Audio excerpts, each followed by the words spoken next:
Yo, what's going on everyone? Coach Aero here, and we're back with yet another Rocket League video.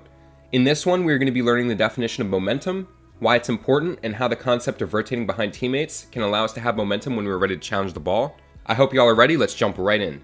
Alrighty, so for this lesson's warm-up, we are going to be doing something a little different from what you guys are used to. Because our overarching topic for the season is solo queue, we want to make sure that our individual mechanics are dialed in, as when we are solo queuing, the only variable that you can control is you, not your teammates. So for this warm-up, I want you guys to go ahead and play an online 1v1 match. This can be ranked or casual, it doesn't really matter, but the act of playing ones will really force you to think more about picking your challenges better and capitalizing on scoring opportunities more by getting your mechanics to be more consistent. Momentum in Rocket League basically means consistently moving around the field with speed. This is so important because consistently moving at high speeds allows us to hit the ball harder, challenge opponents faster, and rotate quicker. Another thing this will allow us to do is replenish our boost faster, since when we rotate faster, we are able to pick up a higher amount of small boost pads in a very small amount of time, and this will also make it so we aren't as dependent on big boost pads. You might now be asking that if we are moving fast all the time, won't we bump into our teammates at some point or get in their way in the rotation if they aren't as fast as me?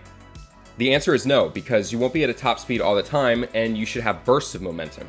You can do this by rotating behind your teammates in a certain way, and we'll talk about that a little later in the video. Now, just to make sure everyone is on the same page with momentum, two clips are now going to play, clip A and B.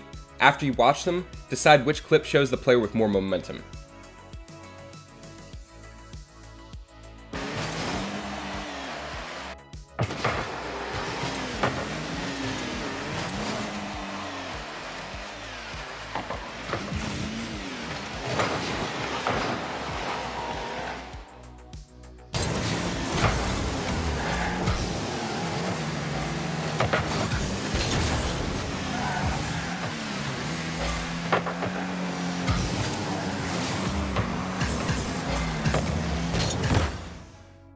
Alright, now that you guys have watched both clips, the answer for the player with the most momentum is the player in clip number 2, and that is because they are just consistently more supersonic, there's less awkward turns, and they're just carrying more speed consistently than the player in the first clip. So I previously mentioned that in order to not run into your teammates and get in their way while having momentum, we want to rotate behind our teammates. Also, mainly this video will apply to the 3v3 game mode in particular. So I'm going to paint you guys a picture of what rotating behind your teammates looks like. This all starts after we challenge the ball as first man and need to rotate back to third man. This is where our momentum journey begins. Here we want to go play third man, and as such we want to make sure that we rotate back behind our two other teammates, right? Because we want to play third man. So we do that, and this last part varies depending on what is happening in the current play, but we want to give a good bit of space between us and our teammates because as third man we are the last bastion of defense and can't let the ball go over us. But here we have some open runway to work with.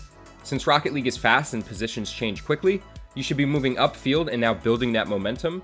So to be clear, the parts of the rotation when you should have the most momentum is on your rotation back and then moving up the field from the third man position. Another quick note, when you are third man, you always want to have the front of your car facing towards the ball. Uselessly turning will make it much harder to build up momentum. It'll make you awkward. It'll really mess you guys up. So try to minimize the useless awkward turns. And now I want you guys to go ahead and look at the two labeled pictures on screen. There's going to be two paths labeled. One's going to be in yellow, one is going to be in purple, and just take a little 5-second pause and select the path that the player should take to allow them to build up the most momentum.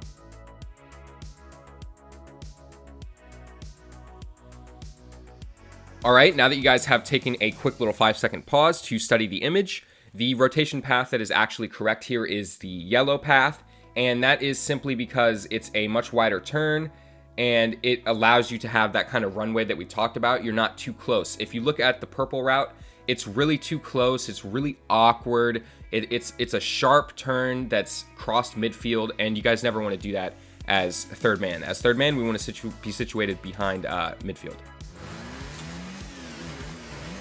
To end off our video, I want you guys to try out this variety training pack that throws a lot of different looking shots at you.